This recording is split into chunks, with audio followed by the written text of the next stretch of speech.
Hey, what's up guys? Alex here with a new video, and today we are doing my review on the Leica Q3 43. If you're new to my channel, I am a portrait photographer and I primarily shoot with Sony and Leica.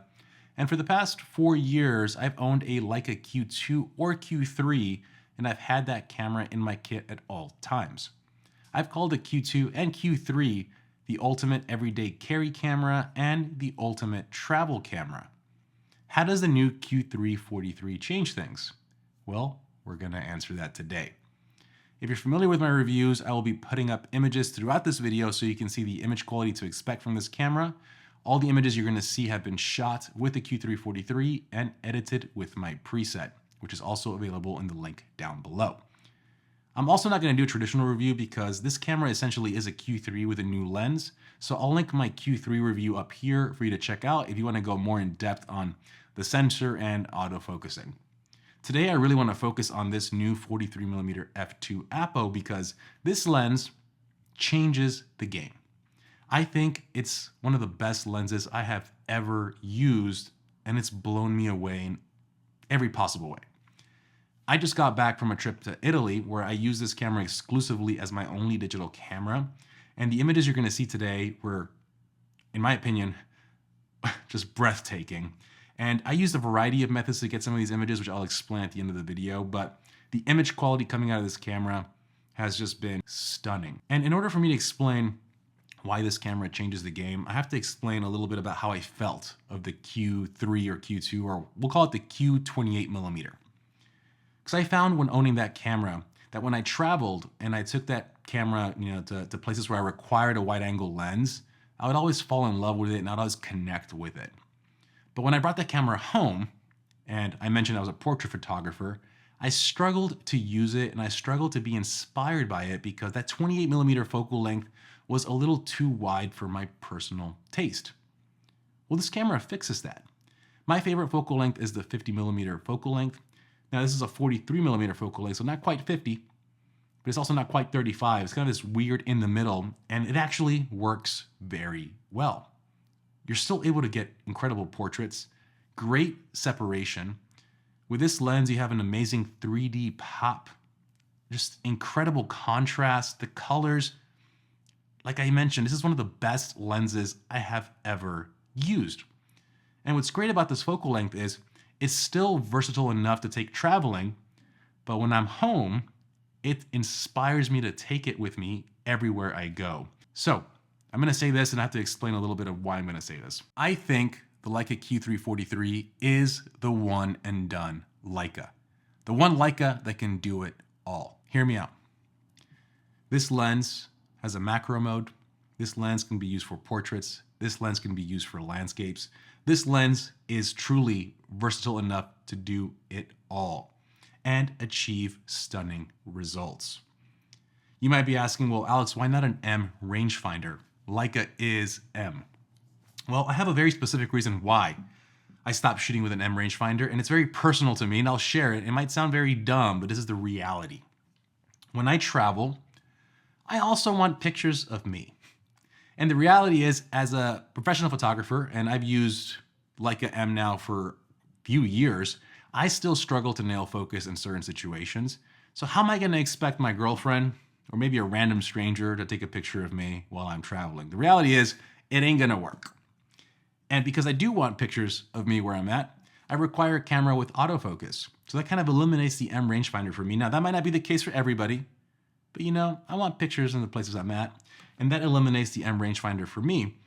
But with the Q3 43, I'm kind of getting the best of all worlds. I'm getting this I'm telling y'all, incredible Leica 43mm f2 Apo lens. I'm getting autofocus, the ease of use of a modern camera, and the Leica colors. You're getting it all. It's hard to beat this package. And the images I took in Italy, as you have seen, hopefully, have blown you away as much as they have blown me away, because I'm not sure I could have achieved these results with any other camera. Because there's also another component that can't be factored into the specs of this camera, and it's the component of inspiring the photographer. For some reason, it just could be the brand, it could be marketing, whatever it could be. It works for me. I'm inspired to shoot with a Leica camera. It's hard to quantify what it is about it. The form factor is the red dot. I don't know what it is, but I'm inspired to shoot with a Leica camera. And I find that I get some of my best images when shooting with Leica. As a matter of fact, all of my framed photos I have been shot with a Leica camera. Ironically, mostly with the Leica Q2, but all of the frame photos I have, all the printed photos I have been shot with Leica. And when you have a kit that's this good and it inspires you, you're truly gonna make your best work. Now, I've shown some images, and I'll show some more right now, that I've taken with this camera that go a little wider than a 43mm. And there's a method I've been using, and I'm gonna do a tutorial on this for my next video. I think it's called the Brennizer method. Essentially, it's creating a stitched panorama. I've found that with this tighter focal length, obviously, if you wanna go a little wider, and if you don't have the space to go further back, you can do incredible panoramas very simply. And like I mentioned, I'll do a tutorial, but I've shown a few of these super wide images I've taken with the Q3 and they're just a variation of 3-image panoramas, 4-image panoramas, 6-image panoramas. I think I even have one that's 10 images that I've stitched together to produce the end result. And not only do you get a crazy image, you also get a ton of resolution because you're stitching 61 megapixel files times 10, right? That's a huge file. But to sum up my thoughts, this camera is the Leica one and done camera for me. Everything about it just speaks to me, the quality, the feel, the form factor. Now, I have to be very clear, it's not perfect. The autofocus still isn't the fastest. It feels like it's a little faster than the Leica Q3 28, but it might be just because of the lens. When you're shooting a tighter lens, I think it's easier to acquire focus than a wider lens. I could be wrong, this is from experience.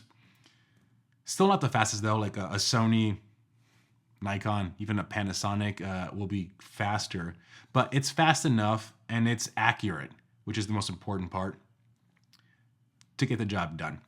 I actually even took this camera to Muertos Fest, which is a Day of the Dead festival here in San Antonio, Texas.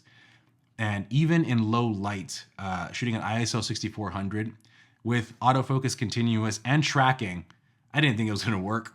I was able to nail some really, really great shots with this camera. Like I mentioned, not the fastest, and I probably was nailing 1 out of every 5 shots in this super low light scenario, but it was enough for me to nail the shots I wanted.